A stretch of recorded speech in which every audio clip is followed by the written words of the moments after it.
mafia suit.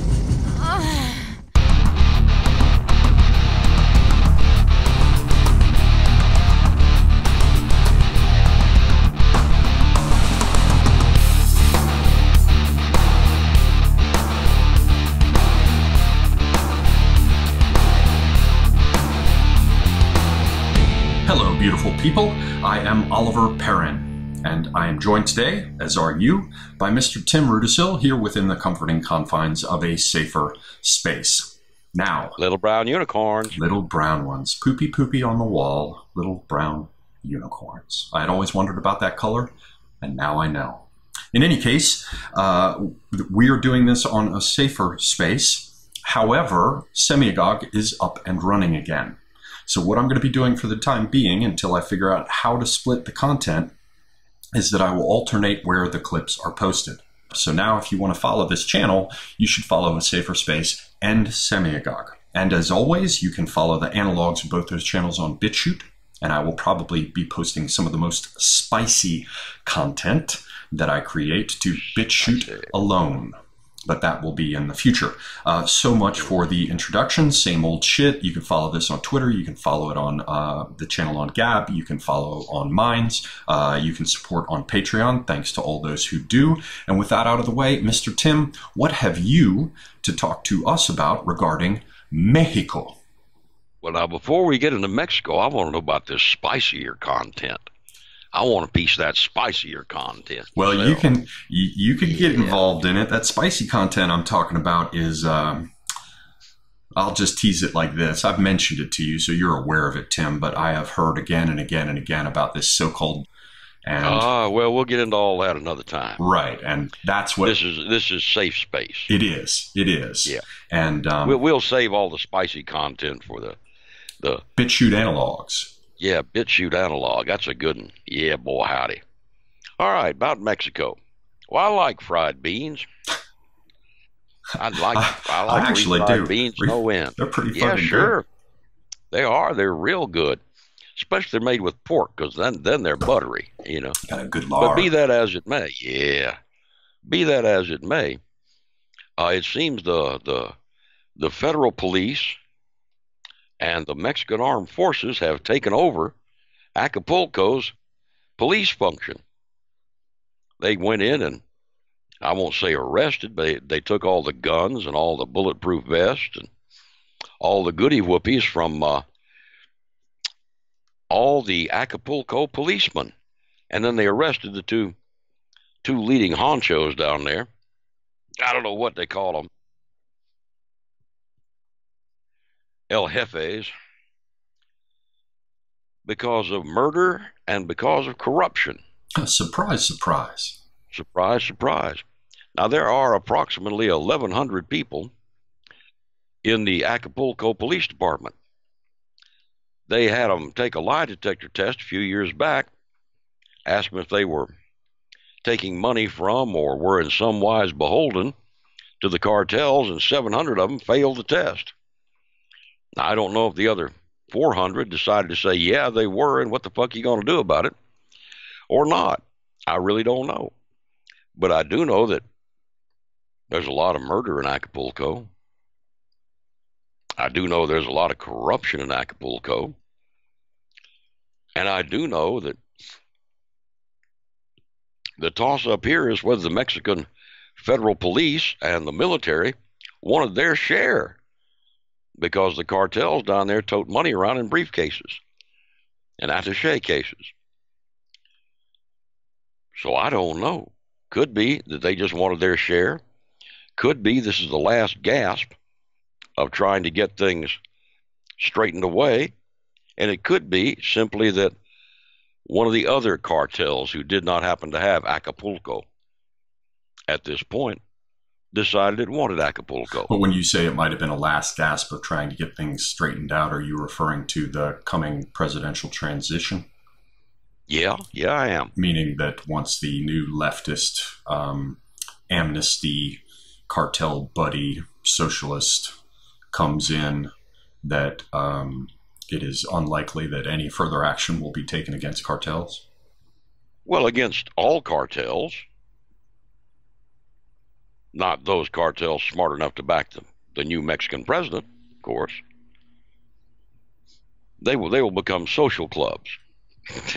Well, now Trump has been doing his frenemies thing, and now that the new deal, the renegotiation of NAFTA that Trump emerged. doesn't give a fuck, a flying fuck. You'll use my safer space lapse there. He really doesn't give a, a flying copulation about anything to do with Mexico Except in that its internal stuff. what we've discussed previously, under those old clips about Trump's wall, which I still think are going to be proven to be prophetic, that there will in future be some sort of arrangement that eventuates in movement of U.S. forces into the northern parts of Mexico to secure that border, which will entail conflict with cartels. So that's on the horizon. How could this not be a part of that? Because so much of northern Mexico is desert. So much of northern Mexico could be given up. We've seen it before. It's not a big thing. There'd be some cities that would have to evacuate and so on, and some cities that would be subject to martial law. But that's beside the point. That's a thing for another time and another clip. What we have here is Acapulco. Major source of tourist revenue. 800,000 people. 800,000 people live there. Now, how many of them are other than Mexican citizens? I do not myself know. But I know at least 500,000 of them are Mexican citizens. No matter how many gringos you pack in, you can squeeze them out pretty quick. Gringos tend to be law-abiding, especially when they get down somewhere like Acapulco. Now, the thing is that Acapulco of itself is a lovely place. Beautiful countryside, not far from Puerto Vallarta. All lovely. If you ever saw Predator and the beautiful scenery there, you saw some of the scenery around Puerto Vallarta and Acapulco. The jungle scenes were shot in Mexico? Yes, they were. The thing is that no matter how you slice this up,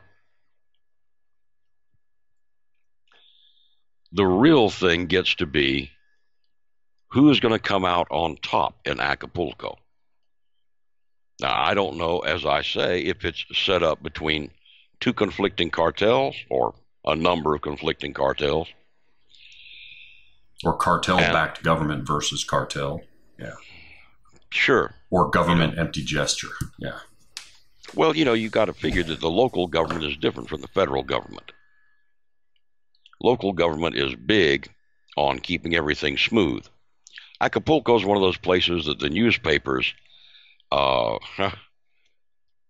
get their headlines from the cartels. It's one of the things that you have to remember. Being a reporter in Mexico is being like taking dictation. Yeah, or dying. Those are your options. I'm sorry, and having your whole family die before you do. Yeah. Hey, that's good. You got a real future in Mexican politics, kid. The thing is that at the same time, all of these people tend to run around and commit bloody homicides. Now, we don't have any idea what blood really is like up here in a homicide. Somebody gets shot 2 or 3, 4 times, and they bleed a bit. But they ain't been hacked to pieces with machetes.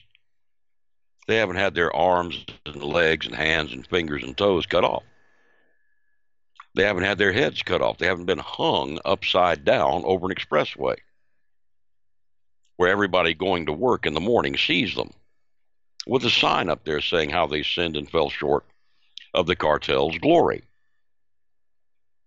Now, I realize that most Americans are going to go, oh, pish and tush. We cannot simply believe this. Well, I recommend a website to them. And that website is Border War. And it's a lovely website. I guess it's still up. I don't know. Uh, it details all of these things and shows pictures of them, which is why I don't know if it's still up or not. But at any rate, the whole thing is that we have got no idea how these people are doing down there, what they're doing. We have no idea. But I will, just as an aside, go back to an old fellow that I had some involvement with named Constanzos many years ago. That was Brownsville, Matamoros, voodoo, hoodoo, West African stuff. Yeah. And I will say to you that he brought a whole change in. And whether you believe in reincarnation or not, I am sure that someone is claiming to be the reincarnation of Constanzas down that way because everything is heating up. Are you seeing any signs of the religious cultus amidst all of this? We can't talk about that on YouTube and a safer space and here in America, because every religion is entitled to the same respect every other religion is entitled to. Even the ones that make caldrons and ewookes and the rest. Bombas and so on, yes. They're all entitled to our absolute respect and belief. Never mind those long bones of a human corpse in the pot. Yes. Hey, what can I tell you? Everybody's color. Religion's a little different. Local color. The real thing gets to be, Ollie, that no matter how you want to look at this, it's a bunch of savages. Now, I realize this is a safer space, and I'm not supposed to say things like that, but they are brutal savages. MS-13, brutalize, rape, and control. That's their motto. Kill, rape, control. And it works every time. All you've got to see is your very own vision of a 13-year-old girl cut into small pieces by machete-wielding teenagers to get the picture. That's about the size of it. And is there any signal? Can we read the events in Acapulco as indicating anything other than that everything down there is a horrific mess? Or is it enough for us to simply note that we have had yet another indication that that is the case?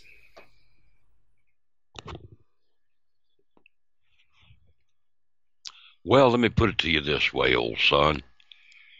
You may remember the big uproar about shithole countries. Yeah. Well, I think that Mexico has turned into an S-hole country real fast and getting worse all the time. This leftist that they have elected,